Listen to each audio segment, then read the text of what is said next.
Bapak, terima kasih Tuhan. Kami bersyukur untuk malam hari yang indah ini. Kami yakin percaya Tuhan, setiap hari-hari kami adalah hari-hari yang baik. Karena kami yakin percaya bahwa kami berjalan bersama dengan Yesus Kristus, Tuhan yang hidup, Allah yang selalu turut campur tangan di dalam kehidupan kami. Terima kasih Bapak, kami sudah menaikkan pujian kami, sembah kami di hadapan-Mu, dan sebentar kami ingin masuk ke dalam kebenaran firman-Mu. Berfirmanlah kepada setiap kami Tuhan, pakai telinga kami, pakai hati kami Tuhan, menjadi alat-Mu dan menjadi perkenanan-Mu Tuhan. Di dalam nama Yesus kami siap untuk dengar firman-Mu, kuduskan sucikanlah setiap kami, agar kami layak Tuhan terima berkat yang terbaik yang daripada-Mu malam hari ini. Terima kasih Bapak, haleluya, haleluya, amin. Ya, puji Tuhan, senang banget nih lihat semua teman-teman di sini. Terus ada tadi Om Prana yang udah sehat ya.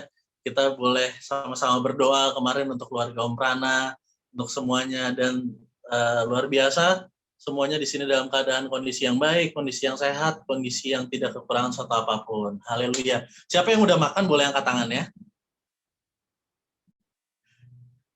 Oh, belum ada yang makan ya. Iya, berarti makannya setelah komsel. Ya, puji Tuhan, malam hari ini kembali kita masuk di dalam komsel kita. Kita sama-sama ingin saling menguatkan, dan masih di tema yang sama, yaitu mengampuni. Mengampuni dan melepaskan. Malam hari ini kita mau belajar bagaimana kita mengampuni, lalu kita melepaskan apa yang sudah kita ampuni. Yuk kita buka di dalam Matius pasal yang ke-18. Matius pasal yang ke-18, ayat yang ke-21, sampai yang ke-35. Ini ayatnya sedikit banyak, tapi saya akan bacakan buat semuanya. Matius 18 ayat yang ke-21 sampai dengan yang ke-35. Judulnya, Perumpamaan tentang Pengampunan.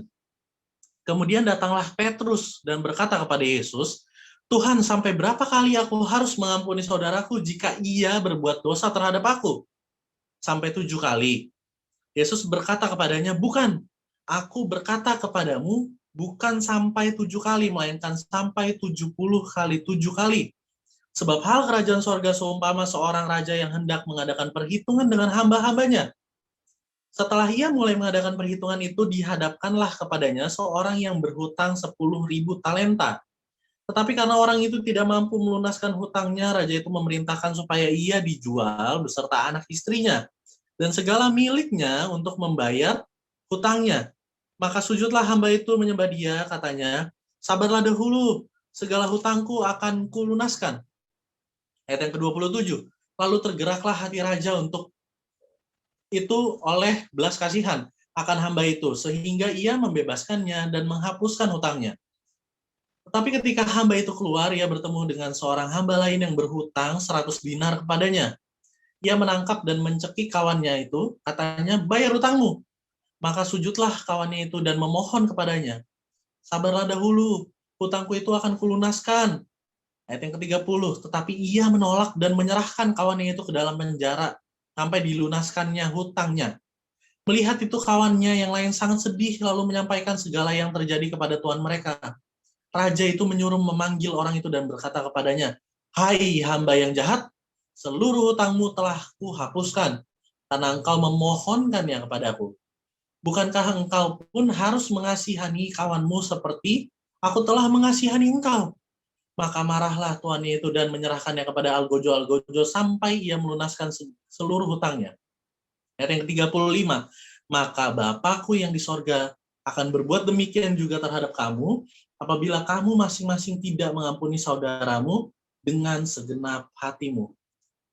Jadi kita lihat di sini, bahwa ketika Petrus bertanya, mungkin ayat ini sudah sering kita dengar, bagaimana Tuhan bilang, ampuni 70 kali 7 kali. Tetapi bagaimana cara kita mempraktekannya itu adalah hal yang sulit. Karena apa? Mengampuni sekali aja susah banget. Nah, banyak orang yang seringkali mengampuni tetapi tidak melepaskan. Mengampuni itu seperti gimana? Mengampuni itu bukan hanya memaafkan, tapi melupakan dan melepaskan. Jadi kita tidak ingat lagi. Jadi setelah kita ampuni, biarkan dia pergi. Jadi jangan kita tahan-tahan terus. Karena apa? Karena di sini tadi, seperti hambanya yang sudah dilunaskan hutangnya, karena raja kesian, ya udah lo pergi deh. hutangmu dilunaskan. Temennya utang sama dia.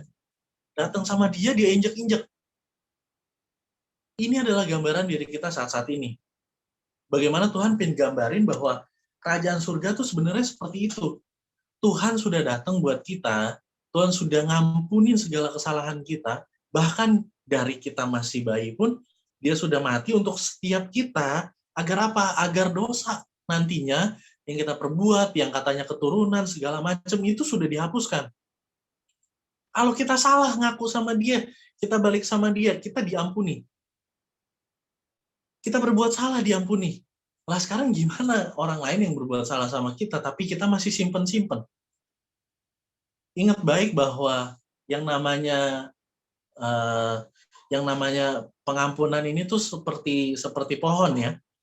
Jika kita tidak mengampuni orang lain, dia akan berakar. Akarnya itu apa? Akar dendam, akar pahit, kekecewaan. Pokoknya akar yang kejahatan, kebencian, amarah. Itu akarnya. Lalu apa? Lalu ini semua akan bertumbuh. Ketika kita nggak mengampuni, kita menanam akar, jadi akar. Nah, benihnya itu kan benih pengampunan. Kalau kita tidak menanam benih pengampunan, itu berakar buruk. Dia akan bertumbuh, dan akan membuahkan hasil. Buah hasilnya apa? Buah hasilnya bisa jadi pembunuhan, pembantaian, yang namanya ketidakpercayaan. Jadi kita harus menanam benih yang namanya benih pengampunan kepada setiap orang, kepada setiap pribadi yang telah melukai hati kita, yang telah menyakiti kita. Karena apa? Karena kita lihat sebelumnya di ayat 18, Matius 18, tapi yang ke atas, ayat 15-nya. Ayat 15-nya itu tentang menasihati sesama saudara. Jadi di sini itu diceritakan bagaimana dia sudah dinasihatkan berkali-kali, tapi dia tidak mendengarkan.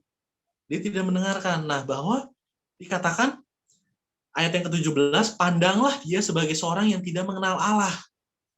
Jadi orang yang udah dikasih tahu berkali-kali, tapi tidak mendengarkan dan tidak mengatakan kebenaran, terus tidak bisa dibilangin, itu adalah orang yang tidak mengenal Allah.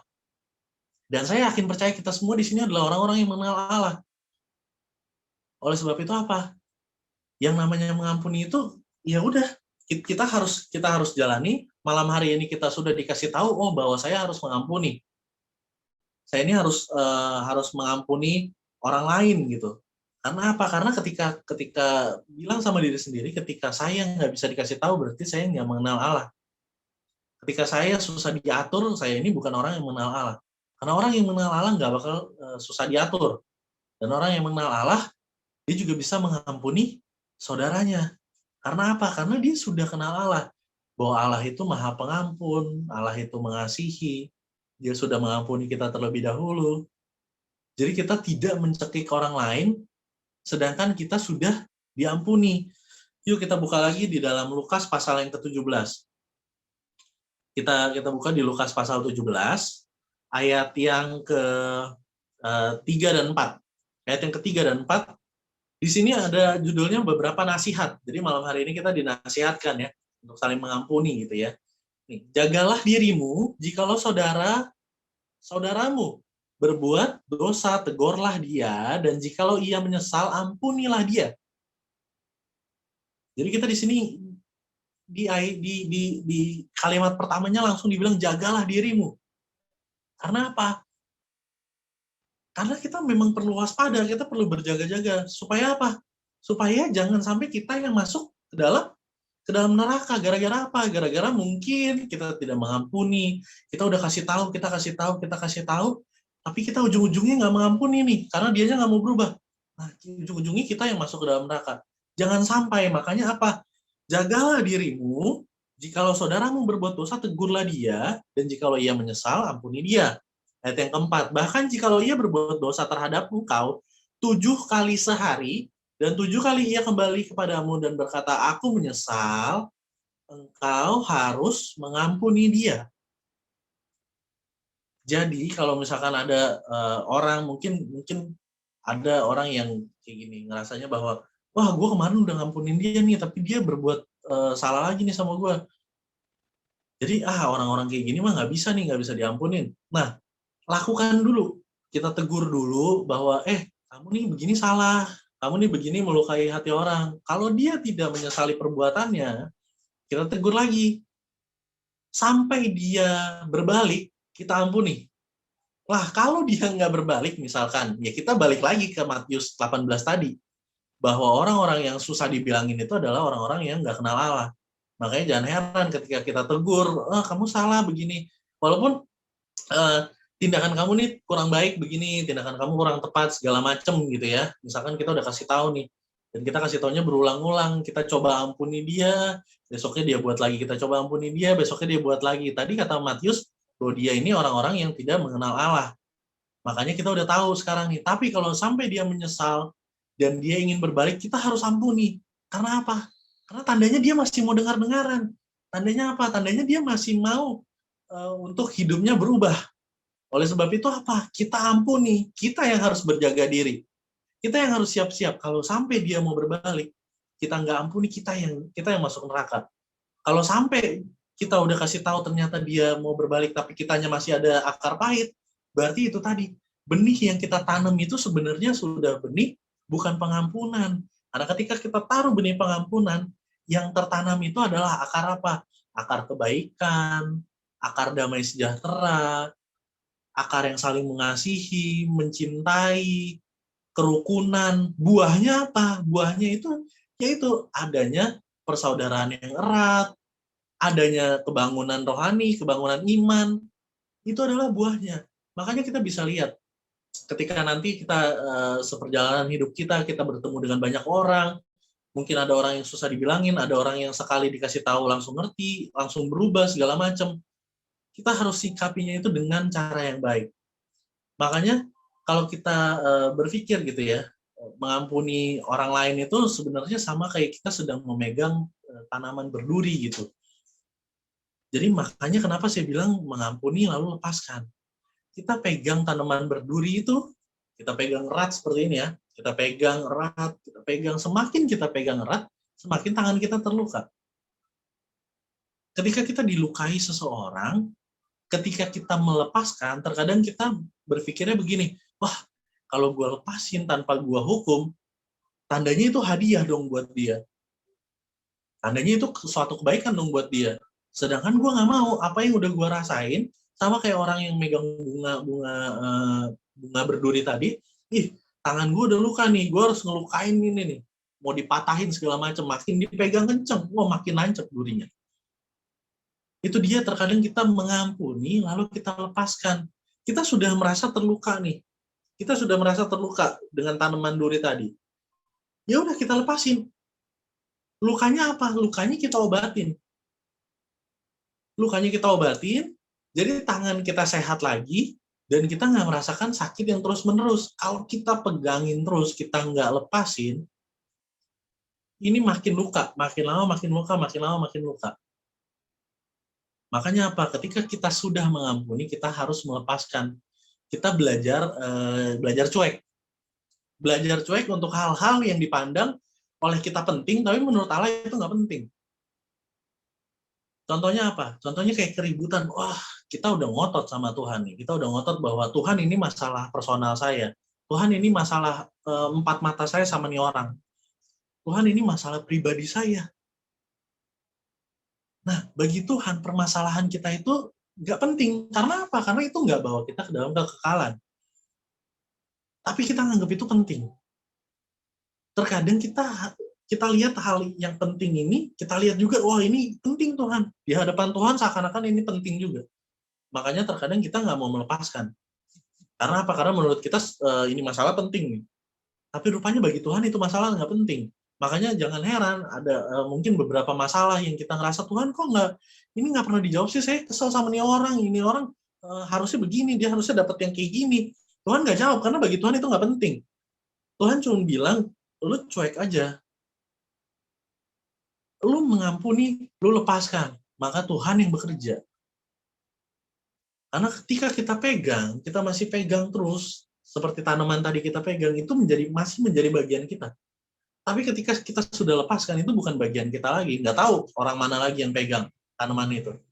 Makanya kita harus punya mindset seperti itu. Ketika kita dihadapkan dengan orang yang udah dikasih tahu susah, udah dikasih tahu nggak ngerti-ngerti, ya udah jangan berkutat terus sama orang itu. Kita cukup doain, kita lepaskan. Nah kalau memang sifatnya seperti itu, nanti ya kita berdoa supaya nggak ada orang lain lagi yang terkena seperti itu. Jadi kita berdoa untuk nggak ada orang lain lagi yang pegang duri itu. Udah biarin Tuhan ubah, biarin duri-durinya Tuhan potong. Jadi orang itu tidak lagi seperti tanaman berduri. Itu yang perlu kita lakukan. Jadi kita perlu belajar bahwa Tuhan tadi di Matius mau bilang bahwa kita mengampuni itu harus konsisten. Ketika orang salah, kita ampuni. Dia berbuat lagi, kita ampuni. Kita harus konsisten, dan itu sifatnya terus-menerus berulang-ulang. Makanya mengampuni itu bukan hanya sekali, 2 kali. Jangan bilang bahwa, oh iya saya sudah mengampuni dia, segala macam. Tapi memang itu akan teruji oleh waktu dan keadaan. Nah, semoga dipahami, semoga menjadi berkat. Tuhan Yesus memberkati. Dan sebelumnya kita tutup dulu ya di dalam doa sebelum kita bahas ini semuanya. Bapak, terima kasih Tuhan kami sudah dengar kebenaran firman-Mu. Biarlah firman-Mu ini yang terus berakar di dalam hati kami, dan kami membuahkan hasil yang baik Tuhan. Dalam nama Yesus kami ingin sharingkan Tuhan apa yang sudah kami dapatkan. Biarlah kiranya Tuhan memberkati setiap sharingan kami pada malam hari ini, dan kami masing-masing dikuatkan di dalam Yesus Kristus. Terpujilah nama Tuhan, haleluya, amin.